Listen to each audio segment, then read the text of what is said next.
All right, just want to make a quick video on the smudge pot as far as cleaning goes. It's one thing that there's not a lot of videos on is how to physically clean this thing.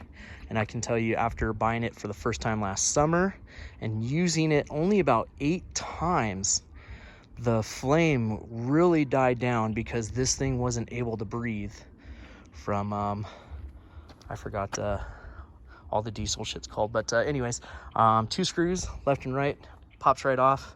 What I like to do is just go ahead and get a brush, piece of shit brush, get inside there. So you clean the stack on the inside. What I like to also do is take off this nozzle, clean this thing to make sure there's a lot of good airflow.